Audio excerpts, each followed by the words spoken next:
Naisip mo na ba kung bakit ang daming tao ang nananatiling nakakulong taon-taon? Nagbabasa sila ng libro, nanonood ng mga video, pinag-uusapan nila ang pagbabago. Pero pag tinignan mo ng mabuti, walang nagbabago. Bakit? Kasi ayaw nilang harapin yung mga totoong, mahihirap at masakit na katotohanan na pwedeng magpalaya sa kanila. Masarap sa pakiramdam ang comfort zone, pero totoo, kulungan yan. Totoong kalayaan, totoong paglago, nagsisimula yan kapag tumigil ka ng pahiran ng asukal ang realidad at diretsong hinarap ang buhay. Ngayon, sasabihin ko sa iyo ang 20 harsh truths. Hindi para panghinaan ka ng loob, hindi para hiyain ka, kundi para palayain ka. Kasi sa oras na tanggapin mo ang mga totoo na to, doon nagsisimula umandar ang buhay mo. Tumatalas ang isip mo, umaayon ang mga kilos mo, at titigil ka ng mag-aksaya ng mga taon kakahabol sa ilusyon. Pero ito ang totoo. Karamihan ng tao, maririnig ang mga to at itataboy lang. Ipinagtatanggol nila ang mga dahilan nila. Poprotektahan nila ang comfort nila. Ikaw ba? O ikaw yung kakaunting talagang makikinig, totoong makikinig, at hahayaan mong i-challenge at baguhin ka ng mga ideyang to. Kasi simple lang to. Lalaki at aangat lang ang buhay mo hanggang sa antas ng mga katotohanang handa kang tanggapin. Habang dinididay mo, lalo kang natatali. Habang hinaharap mo, lalo kang umaangat. Kaya kung handa ka na, totoong handa, huminga ka ng malalim at makinig ka. Simulan na natin. Una, walang darating para iligtas ka. Parang ang lupit, di ba? Parang napakalamig para tanggapin. Kasi buong buhay natin, tinuruan tayong maniwala na may darating para tulungan tayo, na balang araw may isang tao o bagay, mentor, relasyon, oportunidad, swerte, na biglang lilitaw at mag-aahon sa atin sa paghihirap, sa sakit, sa dissatisfaction. Isipin mo, bata pa lang tayo, madalas may ibang tao na sumusolba ng problema. May mag-uutos, may magdidikta. Hanggang sa lumaki tayo, dala-dala pa rin natin yung pananaw na yon. Nag-aantay tayo ng pahintulot mula sa iba para magbago, ng perpektong pagkakataon para magsimula, ng tamang sandali para umaksyon. Pero eto ang totoo, hindi dumadating yung sandaling yon.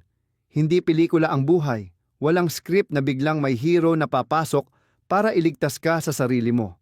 Walang scene na biglang papadala ng universe ang perfect solution kung hindi ka pa mismo nagiging karapat-dapat kasi nag-effort ka. Ang mundo, tumutugon sa galaw, hindi sa pag-asa. Gantimpala ang aksyon, hindi pantasya. Alam yan ng mga Stoic. Sabi ni Epictetus, nakakamit ang kalayaan sa pag-unawa kung ano ang nasa kontrol natin at kung ano ang hindi. At ang pagdating ng tagapagligtas, wala sa kontrol mo yon. Pero ang sariling disiplina, sariling desisyon, iyo yon. Diyan nagmumula ang tunay na kapangyarihan. Pero ang dami pa rin na trap sa kabaligtaran. Nag-aantay sila, umaasa. Sinasabi nila, kapag may pera na ako, saka ko susundan ang pangarap ko. Kapag nahanap ko yung tamang tao, saka ako magiging deserving. Kapag gumaan na ang buhay, saka ko pagtutuunan ng pansin ang kalusugan ko. Pero lahat ng iyon, iwas. Ang masakit na katotohanan. Hindi mo kailangang humingi ng permiso para magbago. Hindi mo kailangan ng perpektong kondisyon para kumilos. At lalong hindi mo kailangang iligtas. Sa totoo lang, ang paghihintay na may sumagip sa'yo, siya rin ang dahilan kung bakit na-stuck ka. Kasi habang naniniwala kang kailangan ng ibang tao para makamove on, ibinibigay mo ang kapangyarihan mo. Iniiwasan mo ang responsibilidad. Nananatili kang passive sa sarili mong kwento. Pero kapag tinanggap mo ng buo ang katotohanan ito, may malalim na shift na mangyayari. Masakit sa una, yung ideyang walang darating. Pero sa kabilang banda nun, naroon ang kalayaan. Kasi kung walang darating, hindi mo na kailangang maghintay. Hindi mo na kailangang humingi ng approval. Hindi mo na kailangang magtanong kung kailan ba turn mo. Turn mo na ngayon, kasi ikaw ang may-ari ng buhay mo. Tumingin ka sa paligid. Ang mga umuunlad, yung mga nakakalaya sa paulit-ulit na cycle ng mediocrity, hindi yung mga naghintay. Sila yung kumilos kahit walang kasiguruhan, tumanggap ng responsibilidad Kahit unfair, hinarap ang buhay na may mindset na, kung gusto kong gumanda ang buhay ko, ako ang bubuo nito, piraso-piraso. Diyan, pumapasok ang totoong tibay ng Stoic. Sabi ni Marcus Aurelius, ikaw ang may kontrol sa isip mo, hindi sa mga pangyayari. Pag naintindihan mo to, makakahanap ka ng lakas. Hindi siya nagdedeliryo. Binibigyan kanya ng susi. Ang isip mo, pananaw mo, kilos mo, iyan ang mga tools mo. Diyan nagsisimula ang kalayaan. Tanungin mo sarili mo ngayon, saan sa buhay mo ang hinihintay mo pa rin, na may dadating at magpapadali ng lahat? Tukuyin mo, tingnan mo ng malinaw, at pumili. Pumili ng responsibilidad. Piliin ang aksyon. Piliin mong ikaw ang maging puwersang magbabago sa buhay mo. Kasi kapag tumigil ka sa paghihintay at nagsimulang kumilos, hindi ka lang basta nagsusurvive. Ikaw ang namumuno. Ikaw ang umaangat. Nagiging kaya mong gawin ang mga bagay na hindi mo akalang kakayanin mo. At higit sa lahat, nagiging ikaw ang taong inaasahan mong susagip sa'yo. Doon nakatago ang kapangyarihan mo. At nandoon na, yan simula pa noon, naghihintay lang na angkinin mo. Pangalawa, walang pakialam ang buhay sa emosyon mo. Tinutugunan nito ang aksyon mo. Ito yung isa sa mga katotohanang parang hindi patas pakinggan, lalo na sa simula. Kasi nga, tao tayo, damang-dama natin ang lahat, saya, lungkot, inis, dismaya, pag-asa. At sa kung anong paraan, marami sa atin naniniwalang dapat tumugon ang buhay sa nararamdaman natin. Na kung sapat kang malungkot, may yayakap. Na kung sapat kang stuck, may sign bigla mula sa mundo. Na kung deserving ka, darating ang swerte. Pero hindi gagalaw ang buhay dahil lang sa nararamdaman mo. Umiikot ang realidad hindi dahil sa bagyo mo sa loob, kundi sa ginagawa mo. Walang gantimpala para sa kung gaano karaming luha ang pinakawalan mo o kung gaano ka nang hina sa frustration. Gantimpala ang effort. Gantimpala ang konsistensya. Gantimpala ang malinaw na aksyon. Parang masakit pero nakakalaya rin. Bakit? Kasi ibig sabihin, hindi ka prisoner ng emosyon mo, hindi ka biktima ng moods mo. Pwede kang pumili umaksyon kahit hindi mo feel. At kapag ginawa mo to, unti-unting tumutugon ang buhay. Isipin mo, ilan sa kakilala mo ang parang nakagapos dahil sa pakiramdam nila? Gigising pagod, hindi na mag-gym. Kinakabahan, iiwas sa oportunidad. Walang gana, titigil na lang. At araw-araw, yun din ang binabalik ng buhay. Hindi dahil salbahe ang mundo, kundi kasi yun ang batas ng cause and effect. Kung di ka kikilos, di rin kikilos ang buhay mo. Kung di ka magtatanim, walang tutubo. Sabi ng mga Stoic, malinaw ito. Hindi nila tinatanggihan ang emosyon. Inaamin nila, pero ayaw nilang magpadikta. Sabi ulit ni Marcus Aurelius, what stands in the way becomes the way. Mapapansin mo, hindi niya sinabing, what you feel becomes the way, kundi action. Kasi sa pagkilos natin, hinuhubog ang mundo, hindi lang sa damdamin. Hindi ibig sabihin masama ang emosyon, sinyal yan. Sila yung nagsasabi kung ano ang mahalaga, ano ang kinatatakutan, ano ang dapat pansinin. Pero hindi sila utos. Hindi dahilan para manatiling frozen. Kung kikilos ka lang kapag perfect sarap ng pakiramdam, paulit-ulit kang ma-stuck sa pag-aatubili.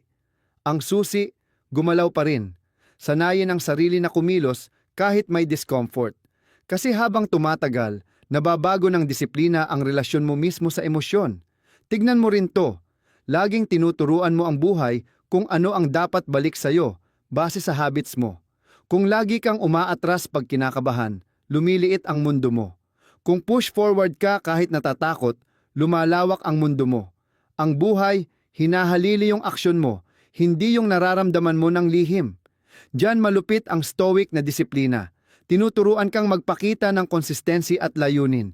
Kahit anong emosyon meron ka, na magpakita araw-araw, kahit nagdududa o nag-aalangan. Kapag ganito ka, may kakaibang nangyayari. Sumusunod ang emosyon mo sa mga ginagawa mo. Imbis na sila ang magdikta ng kilos mo.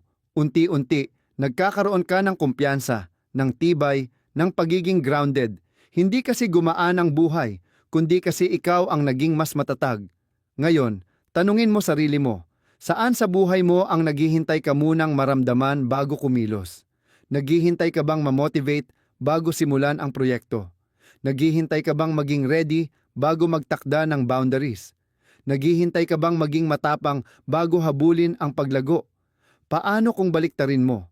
Paano kung pinili mong umaksyon muna at hayaan mong humabol ang emosyon mo pagkatapos? Dahil ito ang totoo, ang mundo hindi naghihintay para malaman kung ano ang nararamdaman mo. Naghihintay ito kung anong gagawin mo. At kapag nagsimulang gumalaw, kapag nagsimula kang magtanim ng mga buto sa pamamagitan ng disiplinadong aksyon, unti-unting gagalaw din ang buhay kasabay mo. Hindi dahil concern siya sa emosyon mo, kundi dahil nirerespeto nito ang sanhi at epekto. Kumilos ka at tutugon ang mundo. Maghintay ka at maghihintay din ang mundo kasama mo. Lagi kang may pagpipilian. Pangatlo, hindi ka pagod, nawawalan ka ng focus. Gaano mo kadalas marinig to? Sobrang pagod ko, parang wala akong natatapos. Minsan, totoo namang pagod ang katawan at kailangan nito ng pahinga. Pero mas madalas, yung tinatawag mong pagod galing hindi sa katawan mo, kundi sa isip mo. At hindi dahil sobrang dami mong ginawa, kundi dahil durug-durog ang atensyon mo. Sobrang dami mong hinahabol sabay-sabay, laging nahahati ng distractions at ingay. Yung fatigue na nararamdaman mo, madalas ay sintomas ng mas malalim na pagkawala ng focus. Hindi kasi tayo nilikha para mabuhay sa status ng tuloy-tuloy na stimulation, pero yon ang hinihingi ng modernong mundo. Notifications, email, social media, endless scrolling, multitasking, lahat yan pumuputol ng focus. Hinahatak ka palabas ng presensya, ng linaw, ng flow. At kapag watak-watak ang attention mo, nagkakalat din ang energy mo. Pakiramdam mo ubos ka, hindi dahil sobra kang gumawa, kundi dahil kulang ka sa paggawa ng mahalaga. Sabi ng mga Stoic, pansinin ang kaya mong kontrolin, mag-ingat sa paraan ng pamumuhay. Pero karamihan, hindi sila intentional. Sinisimulan ang araw ng reactive, agad hinahanap ang phone, tinitingnan ang messages, nilulunod agad ng di mahalagang abala. Ilang oras ang lumilipas, walang meaningful na progress. Sa dulo ng araw, pakiramdam nila pagod na pagod sila. Pero pagod yon ng kawalang direksyon, hindi ng may saysay na paggawa. Iba ang pakiramdam ng tunay na pagod dahil sa focused work. Kapag inubos mo ang oras mo sa pagsusulat, pagtuturo, paglikha, pag-aaral, pwede kang mapagod pisikal, pero alive at malinaw ang isip mo, fulfilled ka. Kasi align ang attention mo sa values mo. Pero ang laging distracted, nagpapanggap lang na pagod. Maghapon kang nag-scroll sa social media, tapos drained ka. Lipat-lipat sa gawain buong araw, tapos wasak ang utak mo. Napagpapalit ng isip mo ang overstimulation sa tunay na pagod. Akala mo, kailangan mo ng pahinga, pero ang totoo, kailangan mo ng stillness, focus, simplicity.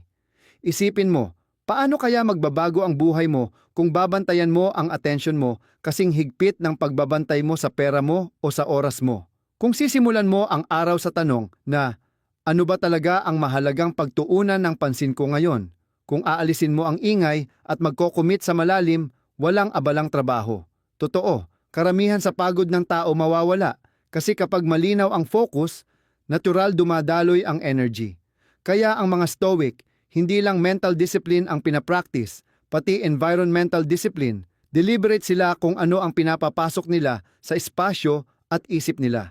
Alam nila na kung ano't ano ang lagi mong focus. Yun ang huhubog ng resulta mo at ng kalagayan ng loob mo. Kaya ngayon, itanong mo, saan ka nababawasan ng atensyon? Sobra ka bang sabay-sabay sa lahat ng bagay? Palagi ka bang naiinis? Naistorbo ng distractions? Puro consume ka na lang kaysa sa mag-create. Kung oo, hindi mystery ang pagod mo, kundi consequence. At ang solusyon, hindi dagdag kape o tulog, kundi clarity. Matinding pag-alis ng walang halaga at araw-araw na commitment sa focused effort sa totoong mahalaga. Kasi kapag ginawa mo yon, may mangyayari, unti-unting nawawala ang pagod mo, tumatalas ang isip, bumabalik ang lakas. Hindi dahil gumaan ang buhay, kundi dahil tumigil kang magpakalat at sinimulan mo ng mabuhay na may direksyon. Tandaan, hindi ka kasing pagod ng akala mo. Kasing distracted ka ng inaalaw mo ang sarili mo. Bawiin mo ang focus mo, babalik ang buhay mo. Pang-apat, panahon lang ang tunay mong yaman. Alam mo na, yan, pero naintindihan mo ba talaga? Ang dami nagsasabi na mahalaga ang oras, pero kapag tinignan mo paano sila mabuhay, ibang kwento. Mahigpit sa pera, habol sa status, ipon ng gamit. Pero oras, basta-basta lang nilalagas, parang hindi nauubos. Ubos sa distractions, araw sa walang saysay na gawain, taon sa relasyon at paligid na ubos lang. At pagising isang araw, realize nila na ubos nila yung pinakamahalagang yaman na meron sila. Totoo, karamihan iniiwasan ng pera. Pwede kasi kitain, mawala, tapos kitain ulit. Status, dumarating at umaalis. Kalusugan, pwede pang makuha ulit minsan. Pero panahon, kapag lumipas na ang sandali, wala na yun magpakailanman. Hindi ka na ulit magiging 25, hindi ka na ulit magiging 35, hindi mo na mauulit ang araw na ito. At kung paano mo ginugol ang panahon mo, siya talagang bumubuo sa kung sino ka. Hindi yung sinasabi mong mahalaga sa'yo. Walang kapag-uran ang mga Stoic dito. Sulat ni Seneca sa On the Shortness of Life. Ang punto niya, hindi maikling-maikli ang buhay, kundi ang dami nating sinasayang. Hindi dahil maigsi ang panahon ng tao, kundi dahil sayang natin ito. Karamihan nabubuhay na parang walang hanggan ang buhay. Laging bukas ang pangarap, laging postponed, parang guaranteed ang bawat araw. Pero hindi. At ang pagharap sa katotohanan yan, dapat hindi ka takutin. Dapat maging dahilan mo yon para maging intentional. Kasi, pagtanggap mo na may hangganan ang panahon mo, lumilinaw ang lahat. Titigil kang magtiis sa mediocre, ititigil mo ang pagsasayang sa oras na walang dagdag na halaga. Titigil kang sumagot ng oo sa obligasyon na ubos palad. At magsisimula kang mamuhay na may direksyon. Pinipili mo ang trabaho, relasyon, ugali mo araw-araw. Hindi dahil natatakot ka, kundi dahil nagmamalasakit ka sa buhay. Isipin mo, pati, kung may magbigay sa iyo ng 10,000 piso, siguradong pag-iisipan mo kung paano gastusin. Ipo-prioritize mo, iiwasan mong magwala lang. Pero araw-araw, binibigyan ka ng 86,440 segundo. Gaano karami doon ang ginamit mo ng maingat? Gaano karami ang ipinagkait mo sa walang halaga?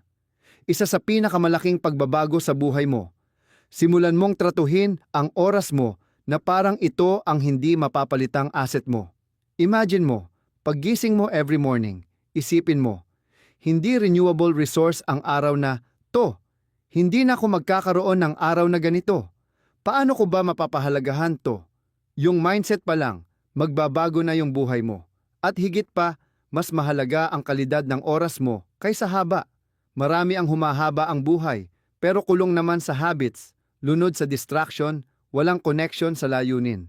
Yung iba, sandali lang nabubuhay, pero sagad ang araw sa saysay, presensya, kontribusyon. Ang tanong ng Stoic, hindi, gaano ba ako katagal mabubuhay, kundi, gaano ko ba wais na magagamit ang panahon na meron ako? Kaya, asan ka ngayon? Pampatulog lang ba sa oras, palutang, pinapabayaan ang mga distractions, laging postponement ng mahalaga? O magigising ka, marerealize mong oras mo ang buhay mo, at paano mo ginagastos sa iyo ang sarili mo? Malaya ka kapag inangkin mo yan. Doon ka nagiging matindi kung ano ang pinapapasok mo, pipiliin mo ang importante, titigil ka sa kahihintay ng someday. Simulan mo na ngayon. Tandaan, mawawalan ka ng oras, yun ang tiyak. Pero kung mawawalan ka ng may pagsisisi o may buhay, ikaw ang magdedesisyon. Panglima, kailangan ng discomfort para lumago. Isa to sa mga totoo na parang lahat alam na, pero bihira ang talagang humaharap dito. Sa mundo ngayon, obsessed sa comfort. Kahit saan ka lumingon, may pampadali, pampabilis, pampakomportable.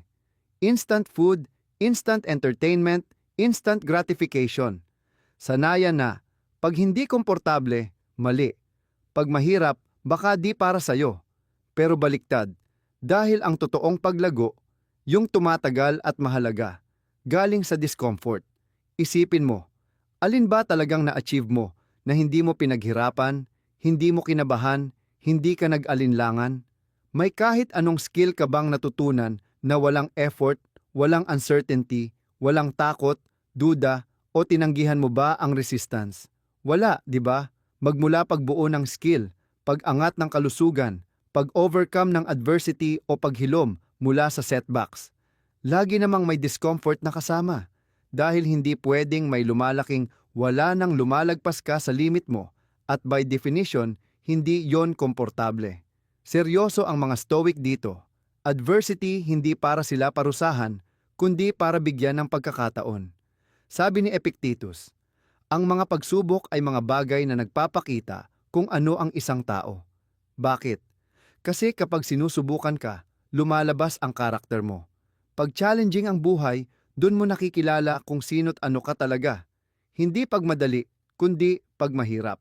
Pero ang kultura ngayon, tinuturo baliktad. Hanapin mo ang dali, iwasan ang struggle, habulin ang kaligayahan sa paminsan-minsan na comfort. Pero eto ang twist. Kapag comfort lang ang habol mo, humihina ka. At pag humina ka, pati maliliit na hamon, unbearable na para sa'yo. Pero kapag kusa mong pinipili ang hindi komportable, lumalakas ka, lumalawak ang kaya mong hawakan, gumagawa ka ng disiplina. At yung tibay na yon, mas matindi pa sa peace of mind na galing sa comfort. Eto ang tanong, ano ba madalas na pinagsisisihan ng tao pagtanda? Hindi madalas yung discomfort, kundi yung mga opportunity na iniwasan nila kasi hindi komportable. Yung pangarap na di tinuloy, mga bagay na di nilaban, mga truth na di nila nasabi, all dahil ayaw nilang maramdaman ang sakit na panandalian lang. Pero kapalit, matagal na pagsisisi. Paalala ng Stoics, ang obstakulo ay ang daan. Hindi para iwasan ang hadlang, kundi yakapin dahil sa kabila ng discomfort, andun ang growth, bagong lakas, bagong wisdom, bagong kakayanan. Tuwing iniiwasan mo ang discomfort, lumiit ka. Tuwing hinaharap mo, lumalawak at lumalaki ka. Kaya tanungin mo sarili mo, saan ka ba iniiwasan ang discomfort ngayon? May pinag-iiwasang usapan ba? May goal ka bang di pa sinisimulan? May katotohanang ayaw mong harapin? May pagbabago bang alam mong kailangan mo na, pero pinapaliban? Heto ang susi. Tigilan mo na ang paghihintay na maging handa. Tigilan mo na ang paghihintay na mawala ang discomfort. Hindi mangyayari yon. Ang tanging paraan palabas ay dumaan talaga dyan. At kapag dinaanan mo na, kapag hinarap mo ang resistance, magbabago ka. Heto ang maganda. Pansamantala lang ang discomfort, pero pangmatagalan ang pag-usbong mo. Ang sakit ng paglabas sa comfort zone mo, mawawala rin. Pero ang lakas, linaw, at kumpiyansa na makukuha mo, yon ang mananatili. Tandaan mo ito, yung buhay na gusto mo, nasa kabilang panig ng discomfort. Hindi yan makikita sa pag-iwas o pag-asang mawawala ito, kundi sa pagharap dito, isang desisyon sa bawat pagkakataon. Kaya piliin mo ang discomfort, piliin mo ang paglago, piliin mo ang landas na mahirap. Dahil sa paggawa niyan, pipiliin mo ring lampasan ang sarili mong hangganan. Pang-anim, lalaki at lalampas ka sa mga tao at lugar. Isa ito sa mga pinakamasakit na katotohanan kasi parang personal na pag-atake. Nagsisimula kang magbago, mag-evolve, lumago, tapos biglang may mga pagkakaibigan na parang mabigat, may mga lugar na nakakasuplok, may mga usapan na hindi na nagbibigay ng sustansya sa isip o kaluluwa mo. Sa simula, magtataka ka pa, may problema ba sa akin? O bakit parang hindi na ako konektado sa mga taong dati mahal ko namang kasama? Pero simple lang ang sagot, at hindi ito pagtataksil, kundi pag-evolve. Habang lumalago ka, may mga malalampasan ka. Hindi ito kayabangan, normal lang ito bilang tao. Ang ikaw 5 taon na ang nakalipas, hindi na siya ikaw ngayon. At kung seryoso ka talagang maging pinakamabuting sarili mo, 5 taon mula ngayon, hindi mo na rin magiging ikaw ang ikaw ngayon. Kaya ibig sabihin, may mga relasyon at lugar na hindi nababagay sa landasin mo. Dito maraming tao ang natitigilan. Mahigpit nilang pinanghahawakan dahil sa loyalty, guilt o nostalgia. Nananatili sa mga pagkakaibigan na hindi natugma sa values nila. Nananatili sa lugar na nagpapakapos sa kanila. Nagmumukhang maliit para umangkop sa expectations ng mga hindi na rin lumalago. at dahan-dahan natitigil ang pag-usbong nila. Hindi dahil hindi nila kaya, kundi ayaw lang nilang bitawan ang bagay na hindi nakasya sa kanila. Klaro ang mga Stoic tungkol dito. Tinuro nila na ang buhay ay laging nagbabago at dapat nating yakapin ang pagbabago, hindi labanan. Sabi ni Marcus Aurelius, lagi mong obserbahan na lahat ng bagay ay dumadaan sa pagbabago. Labanan mo ito, magdurusa ka, sumabay ka dito, uunlad ka. Pero madalas, nilulunod natin sarili natin sa nakaraan. Sinasabi natin, may utang na loob ako sa kanila o hindi ko maiwan ang lugar na parte na ito ng buhay ko. Pero tanungin mo sarili mo, uto ka ba sa future mo o sa past mo? O sa taong gusto mong maging? Minsan, ang pinakamapagmahal mong pwedeng gawin para sa sarili mo at sa iba ay ang magpalaya. Hayaan ang relasyon na matapos sa tamang panahon. Pahalagahan ang naibigay nito pero huwag manatili dahil lang sa obligasyon. Pag pinilit mong ipagpatuloy ang hindi na talaga para sa'yo, nilalabanan mo ang paglago mo at mismong authenticity ng connection nyo. Tulad din ng sa mga lugar, may mga environment na nagpapasigla, mayroon ding nagpapaliit ng mundo mo. Kailangan mong maging matindi sa pagpili kung saan mo ilalagay ang oras mo dahil ang paligid mo ang huhubog sa isip, ugali at enerhiya mo. Kapag nagtagal ka sa lugar na hindi bagay sa evolution mo, hihilahin ka niyan pabalik. Tandaan mo, ang paglampas ay hindi abandonment, hindi betrayal. Buhay yan, pag-unlad yan, at kailangan yan para sa sarili mong potensyal. Pwedeng mahalin mo pa rin ang mga tao at mamili ka pa rin ng ibang landas. Pwedeng maging grateful ka at mag-move forward pa rin. At madalas, pag pinakawalan mo ang hindi nakasya, nagkakaroon ng space para sa mga bagong tao at lugar na magpapalago sa'yo. Pero hindi mabubuksan yon hanggang wala kang tapang na bumitaw. Kaya tanungin mo sarili mo ngayon, saan ka pa mahigpit na kapit? Sa mga relasyong nagdadrain sa'yo? Sa mga lugar na hindi na nagbibigay sigla?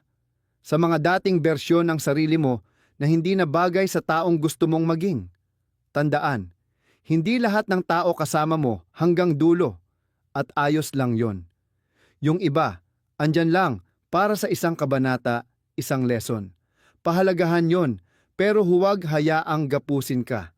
Paglago ang mag-uutos na bumitaw, magbigay daan, magbago, at sa paggawa nito, binubuksan mo ang buhay na tunay na para sa'yo. Hindi yung hugis ng attachment sa nakaraan, kundi yung naka-align sa values mo ngayon at kung anong gusto mong maging. Bitawan mo, lumago ka. Pang-7, boundaries ang pundasyon ng kapayapaan. Kung gusto mong mas mapayapa ang buhay mo, mas malinaw, mas energized, huwag kang magsimula sa paghahanap ng panlabas na kalmado.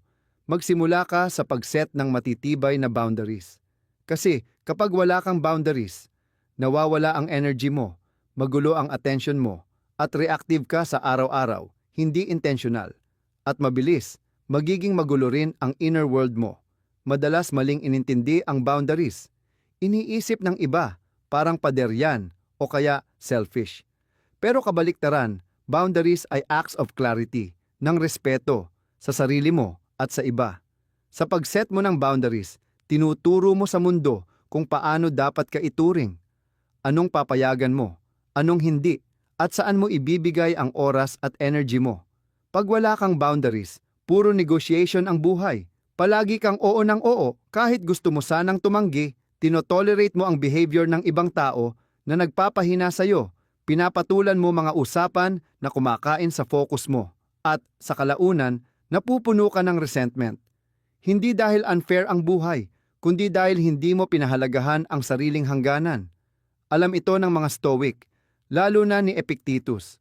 Panatilihin mong nakaayon sa kalikasan ang iyong kalooban. At parte ng harmony na yan ay alamin kung ano ang bagay sa iyo at alin ang hindi. Ang boundaries ay practical na expression ng wisdom na sa boundaries mo, isinasabuhay mo ang values mo. Hindi lang basta sinasabi. Isipin mo, ilang beses ka nang na-overwhelm. Hindi dahil ang dami mong ginagawa, kundi dahil punong-puno ng mga bagay na hindi naman talaga mahalaga sa iyo. Ilang beses mo nang isinakripisyo ang kapayapaan mo para lang di madismaya ang iba. Ilang beses kang nagpag-guilty at nawalang ingat sa sarili.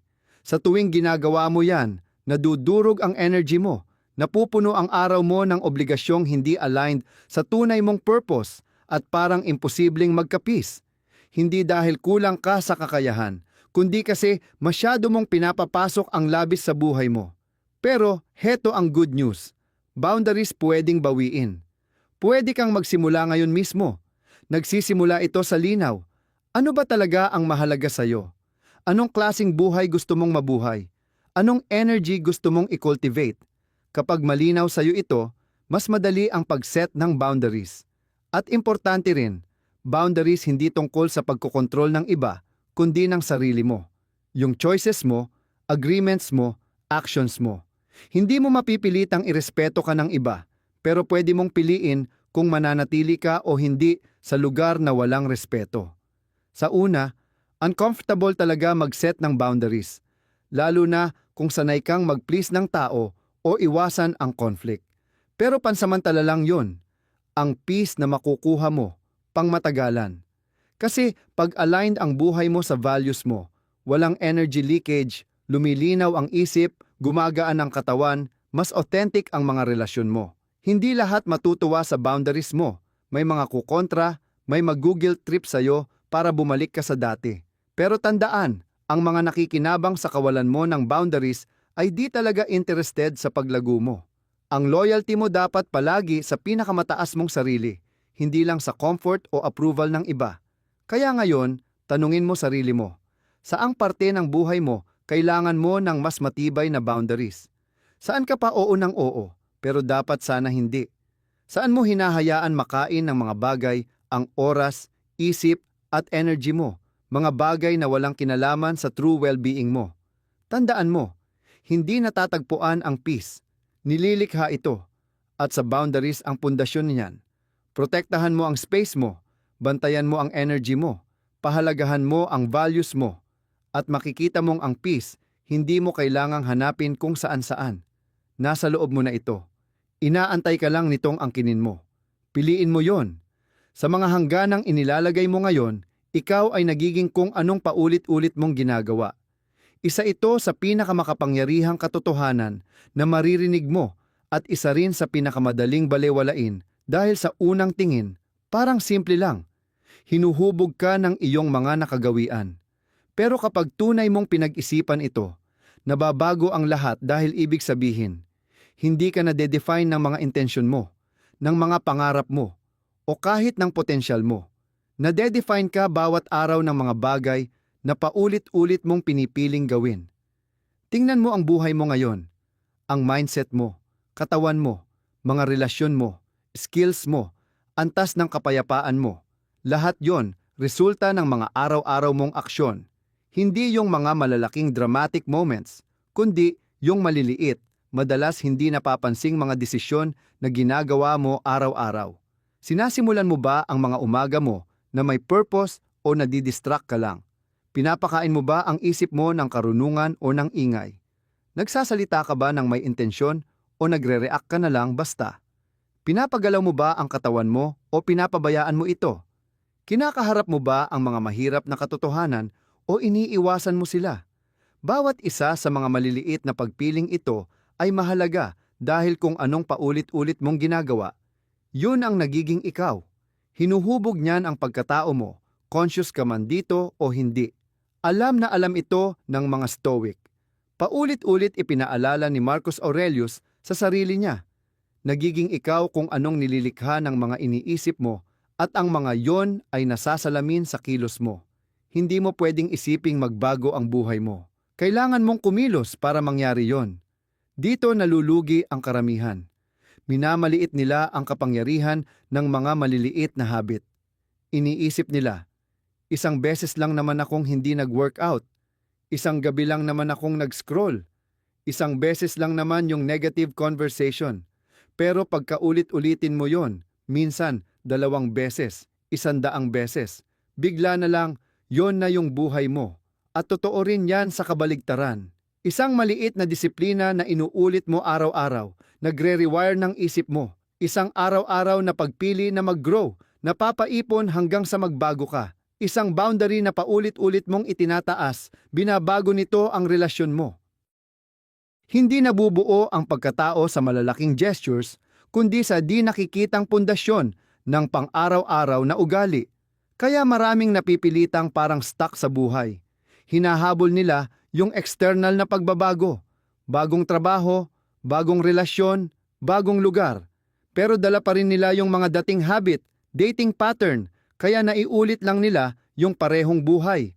Dahil ang panlabas na pagbabago ay hindi pwedeng unahan ang panloob. Hanggang hindi nagbabago ang habits mo, hindi rin magbabago ang buhay mo. At ang magandang balita, napaka-empowering ng katotohanang to. Hindi mo kailangang biglang baguhin lahat sa buhay mo. Hindi mo kailangang maging perpekto. Simulan mo lang na kumilos ayon sa kung sinong gusto mong maging, isang desisyon bawat araw. Gusto mong maging mas disiplinado? Simulan mo sa pagtupad ng isang maliit na pangako mo sa sarili araw-araw. Gusto mong maging mas kumpiyansa? Gumawa ng isang bagay na hinahamon ang takot mo araw-araw. Gusto mong maging mas payapa? Mag-practice ng kahit isang saglit ng presence araw-araw. Sa pag-uulit-ulit, nabubuo ang pagkatao. Habang mas ginagaya mo ang taong gusto mong maging, lalong nagiging ikaw yon. Hindi ito magic, alignment lang yan. Kaya itanong mo sa sarili mo ngayon, ano na ang nagiging ikaw?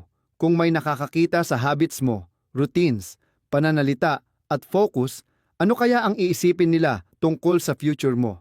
Nakikita ba nila na naka-align ka sa mga pinakamahalaga mong values? O parang dinadala ka lang ng agos at pag-iwas? At kung hindi yan ang gusto mong sagot, ayos lang dahil awareness ay kapangyarihan. Dahil mula sa sandaling ito, pwedeng-pwede mong piliing magbago. Pwede mong i-design ang habits mo na sumasalamin sa values mo, hindi lang sa impulses mo. Pwede kang maging intentional, hindi accidental. Tandaan mo, hindi ka ang potential mo, hindi ka rin ang intentions mo. Ikaw ay kung anong paulit-ulit mong ginagawa. Piliin mo ng mabuti dahil ang future mo sinusulat mo araw-araw. Pangsyam, karamihan ng tao, hindi sila nagmamalasakit. At yan ang kalayaan mo. Isa yang nagpapalaya na katotohanan kapag tinanggap mo ng buo. Hindi ka iniisip ng mga tao gaya ng iniisip mong iniisip ka nila. Hindi nila pinoproblema ang mga pagkakamali mo. Hindi nila paulit-ulit na iniisip ang mga awkward moments mo. Hindi nila inaalam bawat kilos mo. Bakit? Kasi abala sila sa sarili nilang mga buhay, mga sariling inaalala, insecurities, at struggles. Pero madalas, nabubuhay tayo na parang palagi tayong hinuhusgahan. Nag-aalangan tayong magsalita sa meeting dahil takot tayong husgahan. Iniiwasan nating sundan ang passion dahil baka may mag-criticize. Nagtatago tayo ng tunay na sarili natin para lang sa approval na hindi naman talaga pinagkait sa atin. Ang totoo, karamihan ng tao, hindi ka sinusubaybayan para magmalasakit. At yung iilan na nagmamalasakit, pabago-bago rin yan ng opinyon, depende sa mood nila, hindi naman talaga base sa kung sino ka. Klarong itinuro yan ng mga Stoic. Paulit-ulit na pinaalala ni Marcus Aurelius. May kapangyarihan ka sa isip mo, hindi sa mga panlabas na pangyayari. Kapag naintindihan mo yan, makakahanap ka ng lakas. Mga opinyon ng iba, wala kang kontrol dyan. Pero ang narrative na pinapaniwalaan mo sa sarili mo, yun kaya mong baguhin. Kaso, sa modernong buhay, taliwas ang turo. Sa social media, puro perceived judgment, likes, comments, kung ano-ano pang algorithm na nagpapalakas ng awareness mo sa reaksyon ng iba sa'yo. Tuloy, nasasanay ang utak mo na maghanap ng validation, iwasan ang risk, mamuhay para sa hitsura kaysa sa substance. Pero kapag binitawan mo ang ilusyon na, yan, marireclaim mo ang energy mo, marireclaim mo ang courage mo, bigla mong binibigyan ang sarili mo ng permiso na kumilos, sumubok, magkamali, matuto, walang bigat ng iniisip na laging may nanonood sa'yo. Bigla kang mas magaan, mas malaya, mas matapang. Dahil kapag tunay mong naintindihan na busy ang mga tao sa sarili nilang journey, titigil ka ng mabuhay para sa approval nila. Titigil kang i-dilute ang sarili mong ekspresyon para mag-fit sa expectations na malamang hindi naman talaga nag-e-exist. Titigil kang ipagpaliban ang mga pangarap mo kakahintay ng perfect na audience o tamang papuri. At ironic, dito ka mas napapansin ng tao. kapag tumigil kang magpapansin. Ang tunay na sarili ay kaakit-akit, pero nanggagaling yan sa tiwala sa sarili, hindi sa validation ng iba. Isipin mo, ilang oportunidad na ang nalaktawan mo dahil sa takot mahusgahan? Ilang usapan na ang kinimkim mo? Ilang pangarap na ang isinantabi mo? At magkano na ang nawala sa'yo? Sa growth, sa fulfillment, sa peace. Ngayon, isipin mo naman ito. Kumikilos ka ng matapang, hindi reckless, pero nakaugat sa values mo, aligned sa kung anong totoo para sa'yo. Tumataya ka hindi dahil wala ka ng takot, kundi dahil alam mong ang nagpipigil lang talaga sa'yo ay iniisip mo lang na pananaw ng iba. Lalakad ka sa buhay na may tahimik na kumpiyansa dahil alam mong karamihan ng tao masyadong busy sa sariling lakbay para tutukan ang sayo. Hindi ito paanyaya para maging pabaya. Paanyaya ito para maging matapang. Mabuhay ng naka-align sa pinakamataas mong sarili, hindi sa pabago-bagong opinyon ng iba. Piliting piliin ang growth kaysa sa approval. At kung may pumuna, so what? Tulad ng sabi ni Epictetus, kung totoo ang sinabing masama laban sa'yo, itama mo. Kung hindi totoo, pagtawanan mo lang. Hindi ka narito para i-manage lahat ng perception. Narito ka para mabuhay ng buo, mag-grow ng malakas, mag-ambag ng totoo. Kaya itanong mo ngayon, saan ka sa buhay mo natatakot kumilos dahil sa iniisip mong husga lang ng iba? Ano ang gagawin mo? Paano ka mabubuhay kung talagang yayakapin mo ang kalayaang dala ng pagkaalam na karamihan ng tao? Wala namang pakialam sa'yo tulad ng akala mo. Tandaan mo, imahinasyon lang ang kulungan mo. Nasa kamay mo ang susi. Gamitin mo at palayain mo ang sarili mo. Pang-10, kung ano ang kinokonsumo mo, yun ang humuhubog ng iniisip mo. Karamihan ng tao minamaliit kung gaano kalalim ang epekto ng mga bagay na iniaabsorb nila araw-araw, oras-oras. At hindi lang pagkain ito, kahit mahalaga rin yan, kundi lahat. Mga libro na binabasa mo, mga video na pinapanood mo, mga usapang sinasalihan mo, social media na sinescroll mo, kahit ang background noise na pinapayagan mong pumasok sa espasyo mo. Lahat ng yan, nagpo-program ng isip mo. Lahat yan, nakaka-impluwensya sa mga iniisip mo, nararamdaman, pinaniniwalaan. Kadalasan, hindi mo pa nga namamalayan. Ang utak ng tao ay napakabilis mag-adapt. Salamin ito ng kung anong nakikita at naririnig niya. Kagaya ng katawan mo na nagpapakita ng kalidad ng pagkain na kinakain mo, ang isip mo ay sumasalamin din sa kalidad ng mental at emosyonal na kinakain mo. Kaya nga maraming tao ngayon ang balisa, distracted at hindi mapakali. Hindi lang dahil mas stressful ang buhay, kundi dahil palagi nilang pinapakain ang sarili nila ng mababang kalidad. Sobrang stimulating at madalas ay toxic na input. Walang katapusang balita ng galit, negativity, chismis, pagkukumpara at mababaw na libangan. Hindi mo pwedeng asahan na maging kalmado, focused at matalino kung palagi kang sumisipsip ng content na kabaligtaran ng mga yan. Hindi mo makukuha ang linaw ng isip kung overloaded ka sa ingay. Kung basura ang ipapasok mo, basura rin ang lalabas. Ganun lang kasimple. Malalim na naintindihan ito ng mga Stoics. Maingat sila sa mga hinahayaan nilang pumasok sa kanilang kamalayan. Sabi nga ni Marcus Aurelius, ang mga bagay na iniisip mo ang nagtatakda ng kalidad ng isipan mo. Nagkakaroon ng kulay ang kaluluwa mo batay sa iyong mga iniisip. Sa madaling salita, nagiging ikaw ang mga bagay na lagi mong binabalikan at kadalasan, ang mga bagay na yon ay naaapektuhan ng anong kinokonsumo mo. Tumingin ka sa sarili mong buhay. Ano ang bumubuo sa mental diet mo?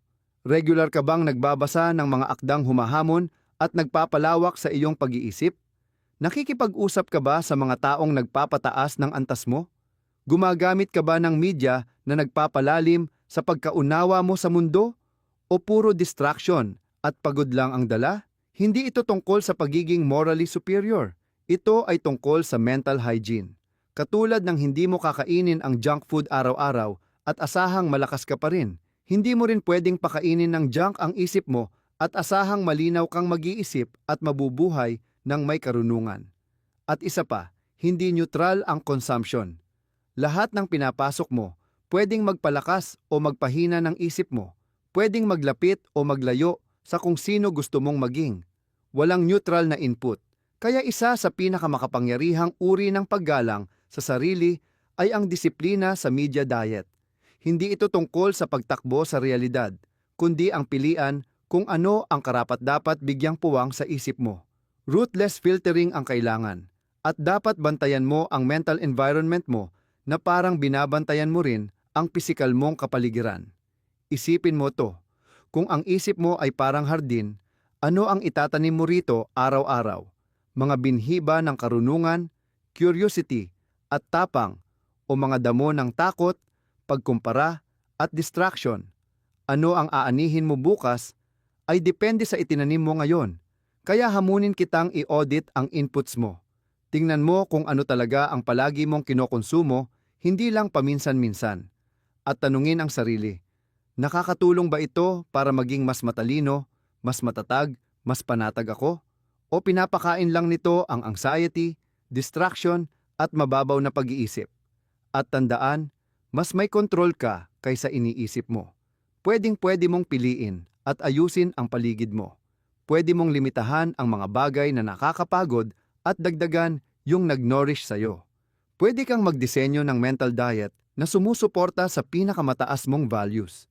Dahil sa huli, kung ano ang kinakain ng isip mo, yun ang magiging takbo ng pag-iisip mo.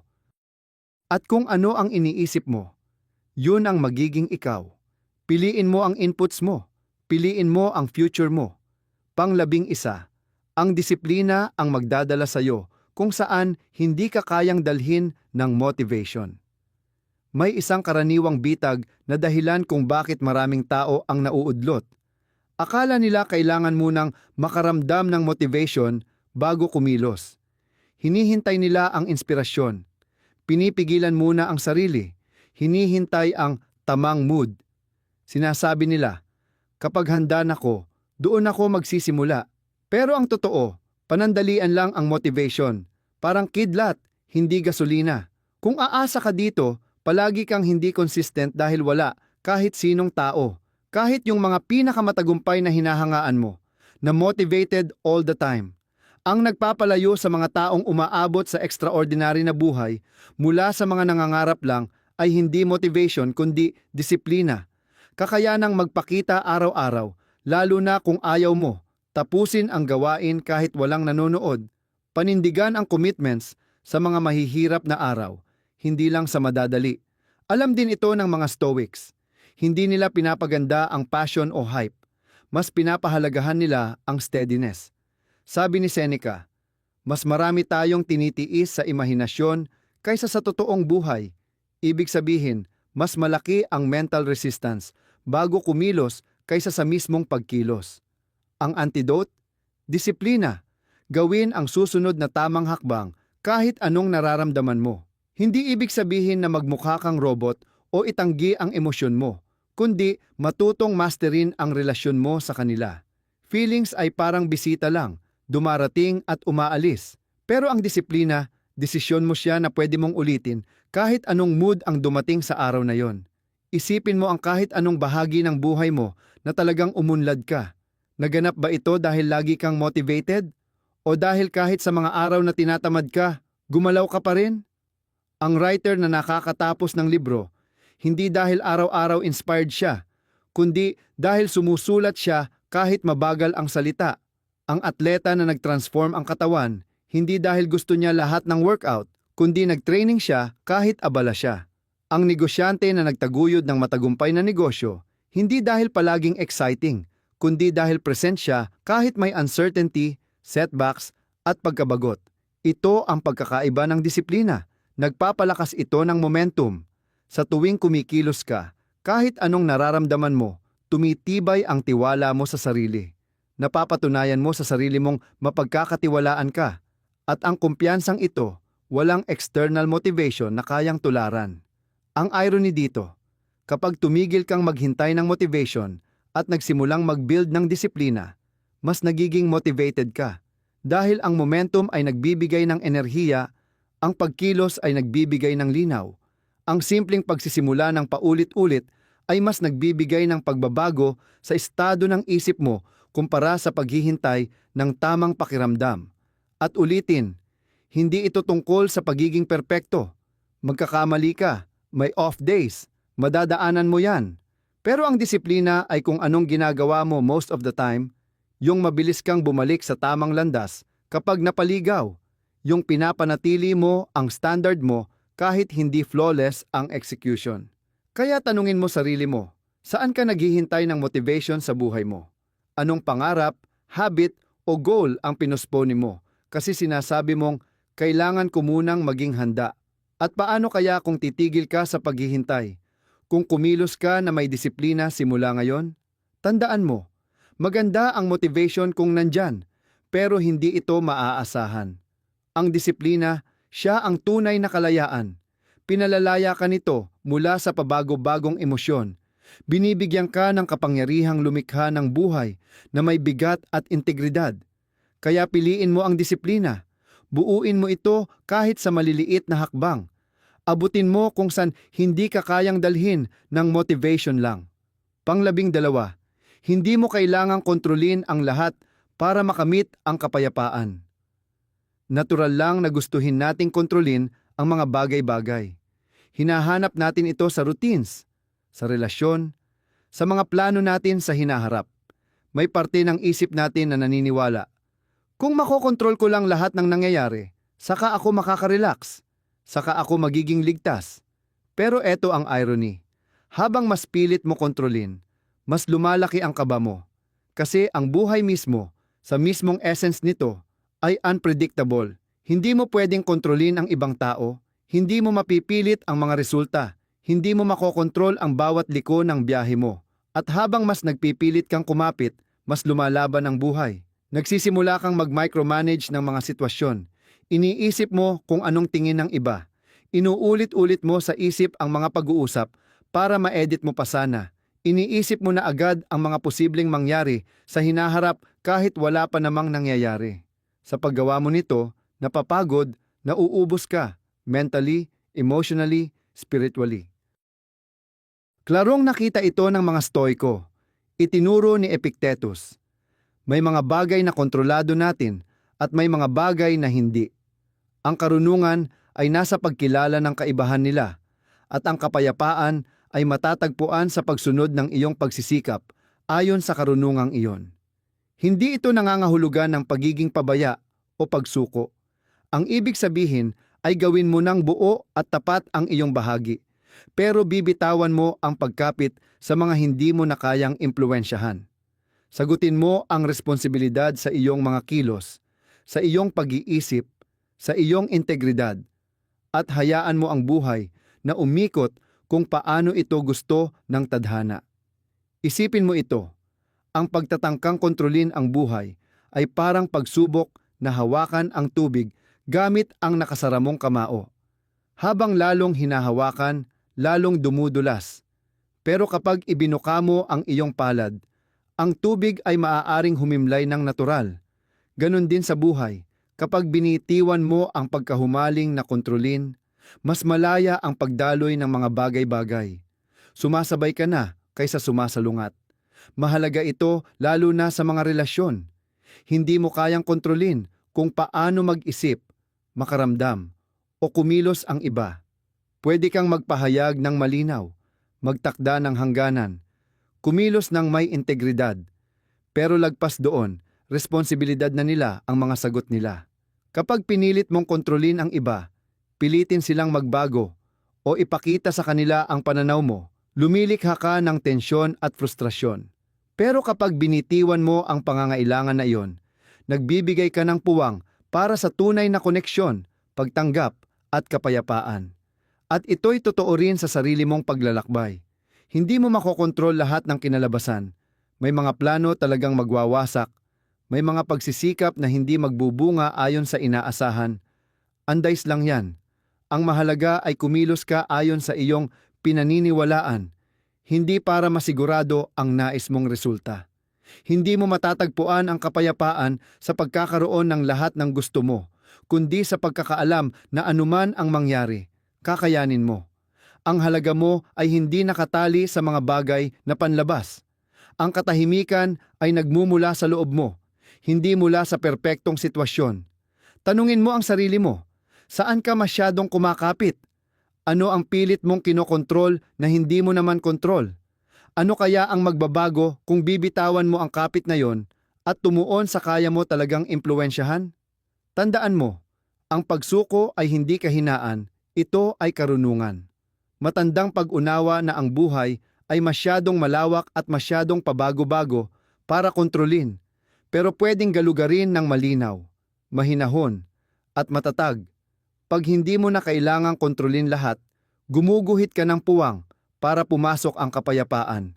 Pinalalaya mo ang sarili mong isipan, binubuksan mo ang puso, at natutuklasan mong andyan na pala talaga mula noon ang kapayapaang hinahabol mo sa pagbibitaw.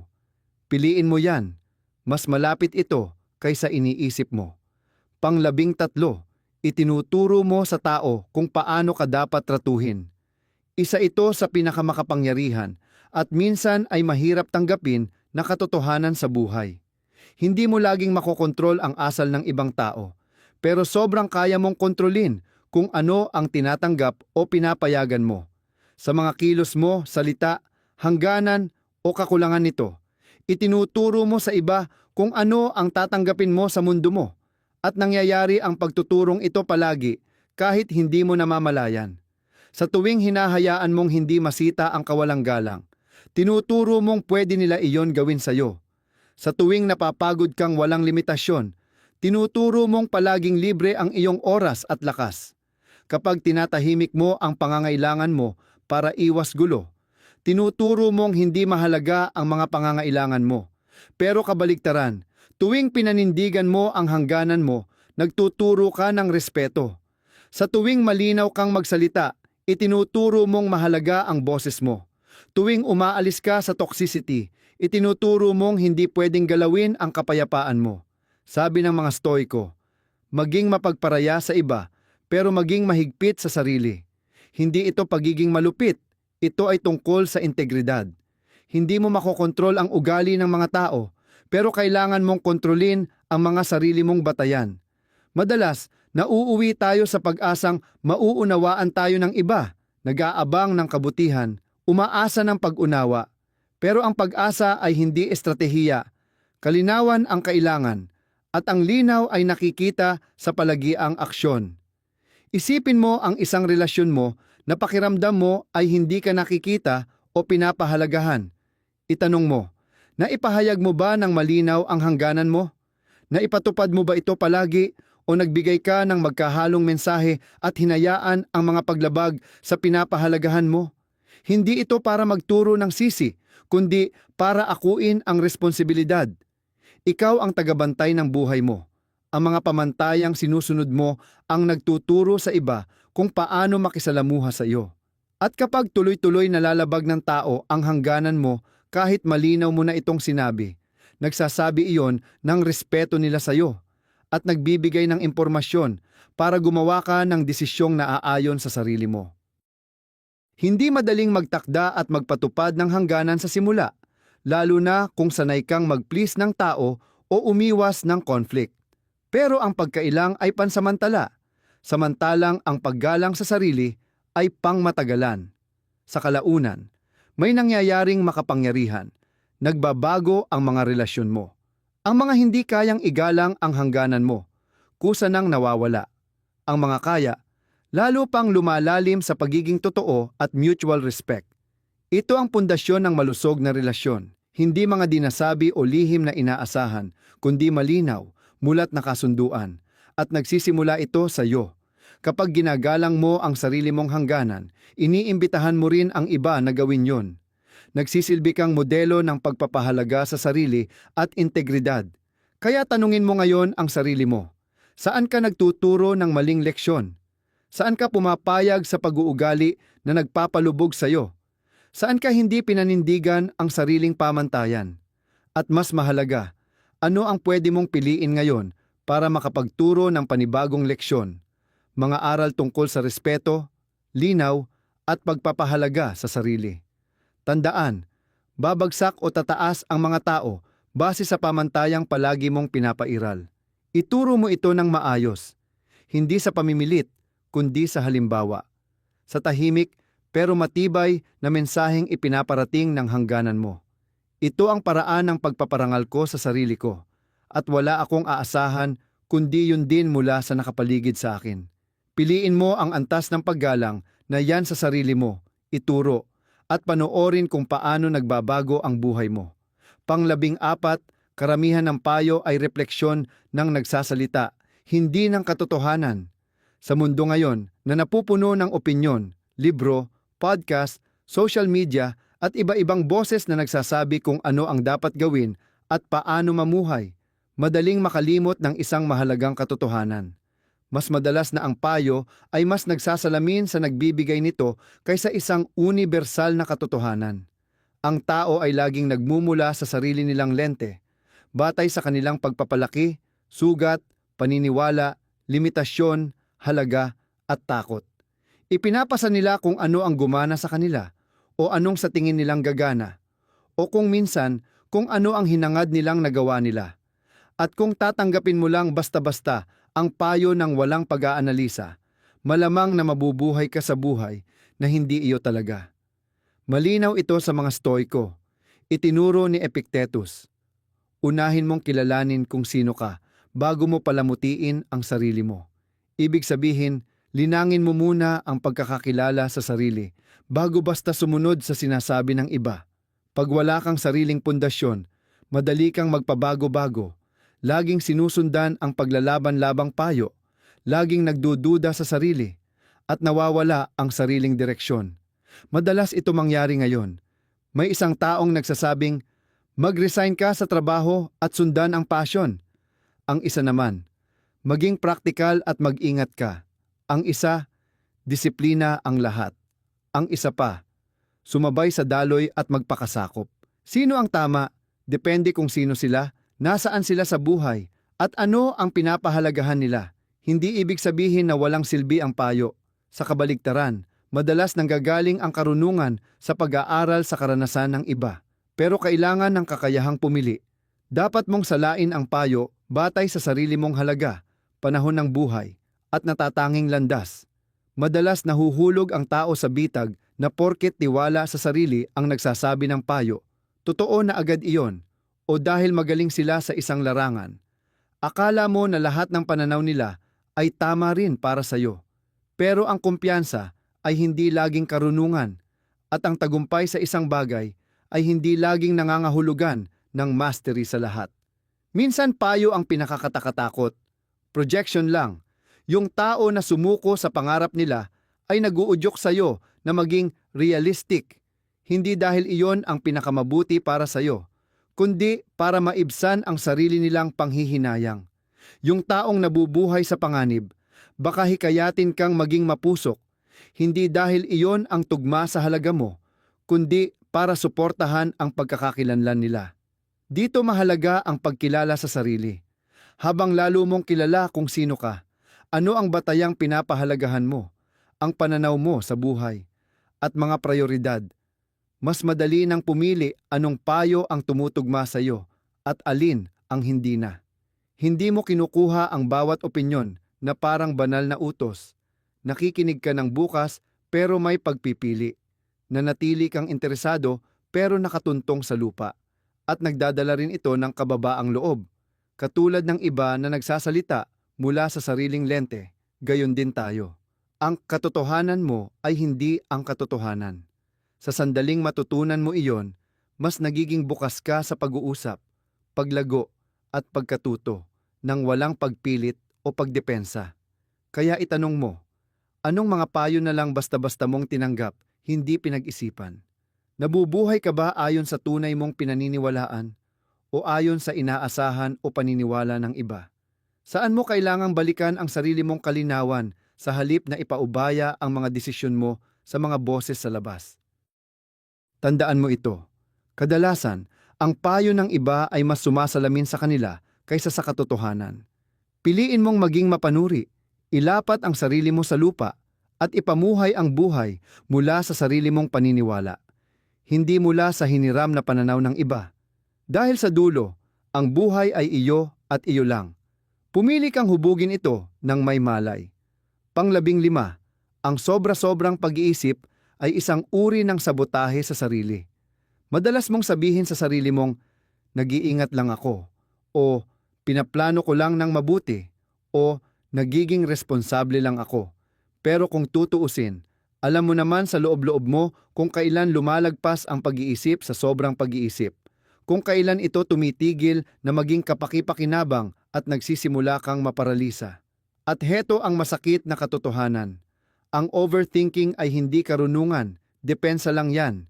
Isang paraan para umiwas sa aksyon. Isang paraan para manatili sa ilusyon ng kaligtasan. Dahil habang nag-iisip ka ng desisyon, hindi mo pa kailangang magdesisyon. Habang inaanalisa mo lahat ng posibilidad, hindi mo pa kailangang harapin ang posibleng pagkabigo. Habang paulit-ulit mong iniikot sa isip mo ang mga senaryo, hindi mo pa kailangang maranasan ang hindi tiyak. Pero ano ang kapalit niyan? Bilis, progreso, linaw. Dahil ang linaw ay hindi nanggagaling sa pag-iisip lang, naggagaling ito sa paggawa, sa pagtikim ng resulta, pag-a-adjust, at pagkatuto. Ginagabayan ng aksyon ang pag-iisip, hindi kabaligtaran. Malalim itong naintindihan ng mga Stoic. Paalala ni Marcus Aurelius sa sarili niya. Sayang ang oras na ginugugol sa pagtalakay kung paano ba maging mabuti, maging isa na lang. Ibig sabihin, kumilos ka na. Tigilan ang pag-iikot sa isip mo. Isabuhay mo ang mga pinaniniwalaan mo. Ang linaw ay sumusunod sa aksyon. Pero sa palasak na buhay ngayon, pinoprograma tayong mag-overthink. Inaatake tayo ng impormasyon.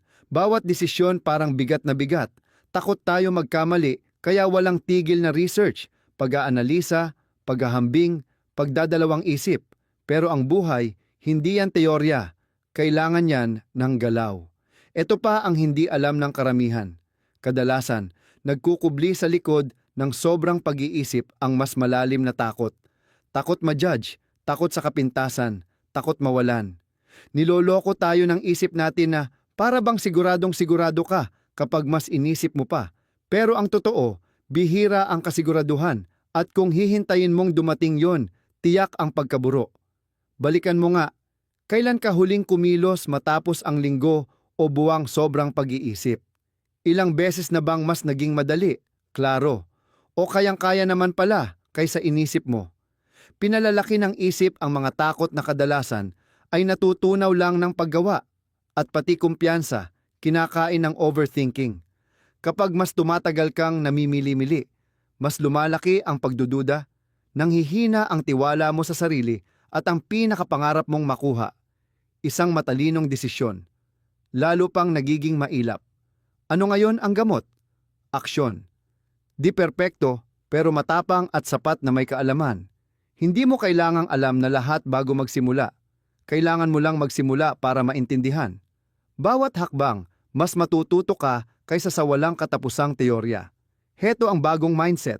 Imbes na magtanong ng, paano ko masisiguro na tama ito?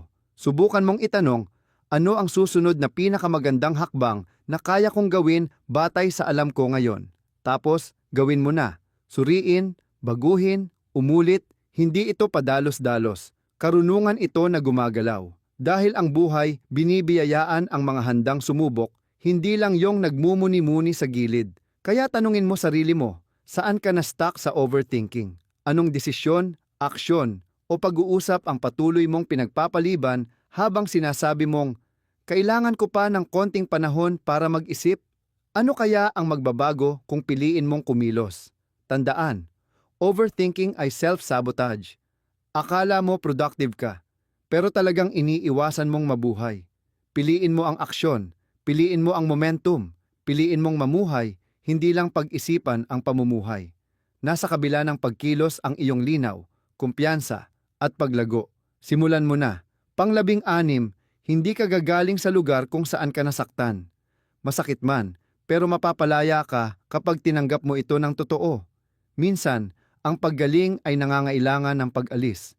Hindi dahil mahina ka, hindi dahil tumatakbo ka palayo, kundi dahil may mga kapaligiran, relasyon, at pattern na sobrang kalakip na ng sakit na bitbit mo. na ang pananatili ron ay nagpapanatiling sariwa sa sugat. Kapag nananatili ka sa parehong lugar, pisikal man o emosyonal, kung saan nangyari ang sakit, araw-araw kang pinaaalalahanan ng nervous system mo. Ang mga tanawin, tunog, ugnayan, kahit pa banayad na pahiwatig, nagpapalakas ng kwento ng sugat. Baka sinasabi mo sa sarili mo, "Kaya ko to," o "Mas malakas na ako ngayon." Pero kung ang paligid mo'y patuloy na tinutulak ang parehong emosyon, halos imposibleng tunay na gumaling. Naiintindihan ito ng mga Stoic sa sariling paraan. Itinuro nila na bagamat hindi nating kontrolado ang nangyayari sa labas, dapat matalino tayo sa mga bagay na hinahayaan nating makaapekto sa atin. Hindi ka naman siguro maglalakad sa apoy nang hindi inaasahang masusunog ka, di ba? Gayon din, kapag nanatili ka sa toxic na kapaligiran dahil sa katigasan ng ulo o maling pananagutan, pinapatagal mo lang ang pagdurusa mo. Hindi ibig sabihin nito na kailangang sisihin ang paligid sa lahat ng sugat mo. Sagutin mo ang paggaling mo. Pero maging totoo ka rin kung ano ang sumusuporta sa iyo at ano ang sumisira. Minsan, kahit anong sikap mo, nananatiling hindi ligtas ang isang relasyon. Nananatiling ubos ang enerhiya mo sa trabaho. Nananatiling pinagmumula ng pagkabahala ang mismong syudad. Kapag ganun, ang pinakamalakas at pinakamatalinong gawin ay lumayo. Isipin mo ito, ang paggaling, parang pagtatanim ng buto. Kailangan ng matabang lupa para tumubo. Kapag itinanim mo yan sa maruming bato, kahit gaano ka pa magpaaraw, mahihirapan pa ring mabuhay. Ganon din sa sarili mong paglago. Kailangan mo ng paligid na nagpapalakas sa kapayapaan, tibay, at posibilidad mo. Hindi yung laging bumabalik sa lumang sugat. Maraming tao ang natatakot umalis sa lugar kung saan sila nasaktan. Dahil sa guilt, obligasyon, o pag-asang magbabago ang sitwasyon. Pero hindi mo kontrolado ang ibang tao. Ang healing ay hindi pilitin ang iba, kundi ang panindigan ang sariling kaligtasan. Kahit na mahirap, kahit na kailangan lumayo sa dating alam. Dahil heto ang lalim ng katotohanan. Ang pag-alis ay hindi nangangahulugang binubura mo ang nakaraan. Binibigyan mo lang ang sarili ng pagkakataon para sa bagong kinabukasan. Ng lugar kung saan pwede kang tumubo ulit at damhin ang panibagong ikaw. Hindi ka gagaling kung tadtad ng mga lumang kwento ang paligid mo. Gagaling ka kapag lumabas ka at binago mo ang cycle, hinayaan mong mahubog ka ng bagong sitwasyon. Tanungin mo ang sarili mo, saan ka nagtatangkang maghilom habang nananatili sa parehong kondisyon na sumugat sa'yo? Yun bang relasyon na hindi naman talaga nagbago ang dynamics? Trabaho na patuloy na binababa ang halaga mo? Komunidad na paulit-ulit kang hinuhubog sa dating pagkatao? At anong pwedeng mangyari kung hinayaan mong umalis ka? Hindi dahil galit ka, kundi dahil nirerespeto mo na sarili mo? Paano kung piliin mong maghilom kaysa manatiling tapat sa nakaraan? Tandaan, hindi ka gagaling sa lugar ng sakit, pero pwede kang matuto at lumago. Madalas, ang tunay na healing ay nangangailangan ng bagong lupa. Pahalagahan mo ang paglago mo. Piliin mo ang mga lugar na tumutugma sa healing mo at bitawan mo yung hindi. Sa ganitong paraan, binibigyan mo ang sarili mo ng pagkakataon. Hindi lang para mabuhay, kundi para lumago ng buong buo. Pang-17, ang atensyon mo. Yan ang gumagawa ng pagkatao mo. Karamihan ng tao, hindi alam kung gaano kaimportante at kahalaga talagang ang atensyon nila. Sa totoo lang, siguro ito ang pinakamahalagang yaman mo. Bakit? Kasi kung saan-saan mo inuukol ng paulit-ulit ang focus mo, doon huhubog ang iniisip mo, paniniwala mo, nararamdaman mo, at sa dulo, kung sino ka. Ang atensyon mo ay parang araw para sa isang halaman. Kahit saan mo ito ituon, kahit anong bagay na paulit-ulit mong bibigyan ng lakas ng isip at damdamin, yun ang lalago. At paglipas ng panahon, ang paglago na yan ang huhubog ng pagkatao mo.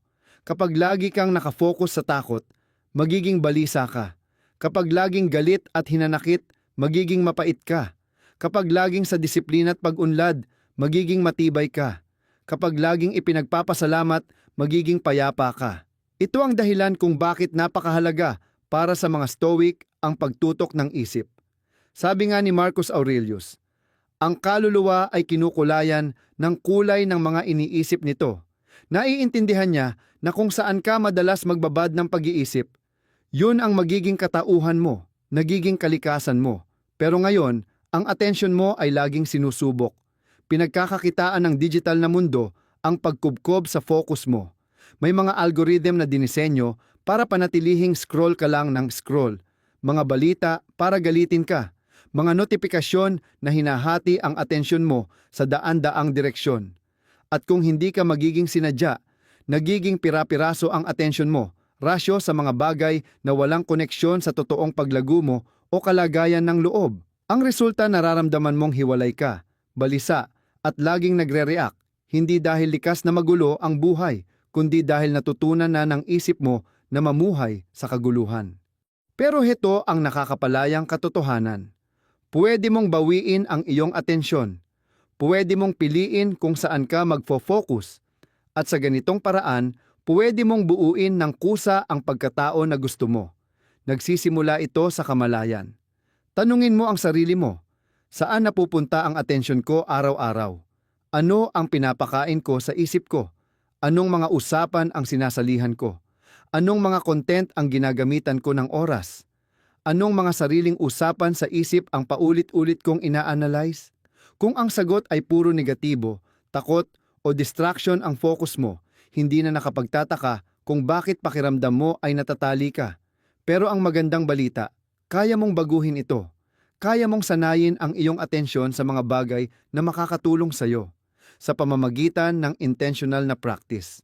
Maaaring magsimula ito sa pagsalubong ng araw gamit ang pagninilay o pagsusulat sa journal, imbes na agad humawak ng cellphone. Maaaring piliin mong ayusin ang iyong kapaligiran, tanggalin ang mga toxic na inputs at palibutan ang sarili mo ng katalinuhan at inspirasyon. Maaaring maglagay ka ng boundaries sa kung gaano karaming atensyon ang ibinibigay mo sa drama, chismis o walang kabuluhang ingay. Dahil heto ang susi, ang pagkatao ay hindi static, palaging nagbabago. Nabubuo ito bawat sandali, batay sa kung anong pinipili mong pagtuunan ng pansin. Gusto mo bang maging mas disiplinado? Tumutok sa mga gawin ng disiplina. Gusto mong maging mas matapang? Tumutok sa mga halimbawa ng tapang. Gusto mong maging mas mapagpasalamat? Araw-araw pagtuunan mo ng pansin ang mga bagay na pinahahalagahan mo. Sa paglipas ng panahon, ang mga ulit-ulit na atensyon na ito ay muling huhubog sa iyong isip. At sa gayoy, sa iyong buhay. At tandaan, kung saan mo inilalagay ang iyong atensyon, doon susunod ang iyong lakas. Kung lagi mong tinitingnan ang kulang, kakulangan ang mararamdaman mo. Kung nag-focus ka sa maaabot mo, empowered ka. Kung nakatuon ka sa mga oportunidad, nai-inspire ka. Kaya ngayon, tatanungin kita, ginagamit mo ba ang iyong atensyon para buuin ang pagkatao na gusto mo o hindi mo namamalayan na pinapalakas mo ang mga pattern na gusto mong takasan? Bawiin mo ang iyong focus. Itulad mo ito ayon sa intensyon. Dahil kung ano ang pinapakain mo, yun ang lalaki. Ang hinaharap mong sarili ay nabubuo sa kung saan mo nilalaan ang atensyon mo ngayon. Piliin mo ng maayos. Hinuhubog mo ang sarili mo bawat sandali ng atensyon na ginagastos mo. Pang-18, ang kumpiyansa ay nanggagaling sa consistency, hindi sa comfort. Maraming tao ang naghahabol ng kumpiyansa. Gusto nilang maging matapang, sigurado, at parang walang makakapigil sa kanila. Akala nila, kapag naramdaman na nila ang kumpiyansa, saka pa lang sila magta-take ng malaking hakbang, tutuparin ang pangarap, magsasalita ng totoo. Pero heto ang namimiss nila. Ang kumpiyansa, hindi yan agad nararamdaman. Kumikita mo yan sa consistent na aksyon, sa paulit-ulit na pagharap kahit hindi komportable. Dito madalas natitigil ang karamihan, hinihintay ang comfort. Sinasabi, kapag ready na ako, kapag hindi na ako takot, kapag sigurado na ang lahat, saka gagawa ng aksyon. Pero hindi ganyan gumagana ang buhay. Hindi ipinapanganak ang kumpiyansa sa pagiging ligtas, kundi sa pagkilos, sa pag-risk, sa paggawa ng mahirap bago kahanda. Alam ng mga Stoic ito, hindi sila naniniwala sa paghihintay ng perfect conditions. Naniniwala silang ang virtue ay sa aksyon, sa pagharap ng buo ang pagkatao kahit ano pa ang sitwasyon. Sinabi ni Marcus Aurelius, "You have power over your mind, not outside events. Realize this, and you will find strength." Ibig sabihin, tigilan ang paghihintay ng external na kasiguraduhan o internal na comfort. Palakasin mo ang sarili mo sa pamamagitan ng kung anong pinipili mong gawin. At heto ang sekreto, nagko-compound ang kumpiyansa. Bawat beses na tinutupad mo ang pangako mo sa sarili, kahit maliit, ipinapakita mo sa isip mo, pwede kong pagkatiwalaan ang sarili ko. Bawat oras na tinutupad mo ang sinabi mong gagawin mo, kahit mahirap, pinapatibay mo ang tiwala mo sa sarili. At habang tumatagal, ang self-trust na yan ay nagiging matatag na kumpiyansa, hindi yabang, kundi malalim na tiwala. Makakayanan ko ang kahit anong dumating. Ihambing mo ito sa comfort trap. Habang mas iniiwasan mo ang hirap, mas humina ang self-trust mo. Tinuturuan mong subconsciously ang sarili mo. Kapag mahirap, umaatras ako. At mas madalas mong gawin yon, mas natutunaw ang kumpiyansa mo. Dahil hindi pwedeng magsama ang kumpiyansa at paulit-ulit na pagtataksil sa sarili. Kaya nga makapangyarihan ang disiplina. Hindi dahil glamorous, kundi dahil binubuo nito ang tiwala sa sarili. Tuwing gumigising ka at ginagawa mo ang trabaho, kahit mas gusto mong magpahinga, pinapatibay mo ang pagkatao mong, "Ako yung tao na tinatapos ang sinimulan." Bawat pagharap sa mahirap na usapan, matinding workout o seryosong project, pinalalawak mo ang kakayahan mo. At ang kakayahan na yon talaga ang kumpiyansa. Hindi ang katapangan na walang takot, kundi ang pag-alam na kaya kong kumilos kahit natatakot. Hindi ang pagkayod ng kasiguraduhan, kundi ang tiwala na kaya kong lagpasan ang hindi tiyak. Kaya kung gusto mo ng kumpiyansa, huwag mo nang habulin to gamit ang comfort. Itigil mong maghintay na maging handa ka. Simulan mong kumilos ng consistent. Ipagpatuloy mo ang iyong habits. Igalang ang iyong salita. Lumapit sa paglago, hindi lumayo dito. At heto ang makapangyarihan. Sa mismong pagpili ng discomfort, sa pag-stretch ng limitasyon mo, unti-unti mong binabago ang pananaw mo sa sarili. Hindi ka na yung taong laging nagdadalawang isip. Nakikita mo na ang sarili mo bilang taong kumikilos, matatag, at tagapagtayo, hindi tagaiwas. Tanungin mo ang sarili mo ngayon, saan ka ba naghintay ng kumpiyansa bago kumilos? At paano kaya magbabago ang buhay mo kung baligtarin mo? Gawin mo muna ang aksyon, alam na susunod na lang ang kumpiyansa. Tandaan, nakaka-addict ang comfort pero panandalian lang. Hindi komportable ang consistency sa simula pero talagang nagbabago ng buhay. Ang buhay na gusto mo at ang taong gusto mong maging ay nabubuo sa disiplina ng patuloy na pagharap, lalo na kapag mahirap. Piliin mong maging consistent kaysa maging komportable. Diyan talaga namumuhay ang tunay na kumpiyansa. Pang-19, mas natatandaan ng mga tao kung paano mo sila pinaramdam, hindi kung ano ang sinabi mo. Nakakaakit isipin na ang impact natin sa iba ay base sa mga salita natin, sa mga magagandang sinabi natin, kaalaman, payo. Pero sa totoo lang, hindi yon nauukit sa puso ng mga tao. Ang emotional imprint na iniwan mo, yon ang natitira. Naalala ng mga tao kung ano ang naramdaman nila sa presensya mo. Kung naramdaman nilang napansin, pinahalagahan, nirerespeto, na-inspire, o kung sila ay nainsulto, binaliwala at hindi nakita. At yan ang katotohanang nakakalimutan ng marami. Lalo na sa mundong obsessed sa pagiging tama. Pwede kang manalo sa argumento pero mawala ang respeto. Pwede kang magbigay ng magaling na payo pero maiwan mong parang na-judge ang isang tao. Pwede kang magpabilib sa kaalaman pero walang maiiwan na init ng loob. Alam ng mga stoic ang maselang pero malalim na katotohanan ito. Hindi sila naglalayong talunin ang iba sa talino. Gusto nilang mabuhay ng may integrity at pakitunguhan ang iba ng may virtue. Tinuro ni Epictetus, maging tolerant sa iba, mahigpit sa sarili. Ibig sabihin, mataas ang standards mo sa sarili, pero mabait, matiisin, at maunawain sa iba. Dahil ang mahalaga, Paano ka kumikilos sa moments ng tensyon? Paano ka nakikinig kapag may nangangailangan? Paano ka sumusuporta kahit walang recognition? Sa mga sandaling yon, ang emotional tone na nililikha mo ay mas malalim ang epekto kaysa kahit anong magaling na linya. Isipin mo, sino ang mga taong may lasting impression sa'yo? Malamang, hindi ito dahil lang sa sinabi nila, kundi dahil sa ipinaramdam nila. Ligtas, empowered, naintindihan, in-encourage. At ganun din ikaw, ganun ka rin matatandaan ng iba. Hindi mo kailangan maging pinakamatalino at hindi mo kailangang ipakita sa lahat ang galing mo.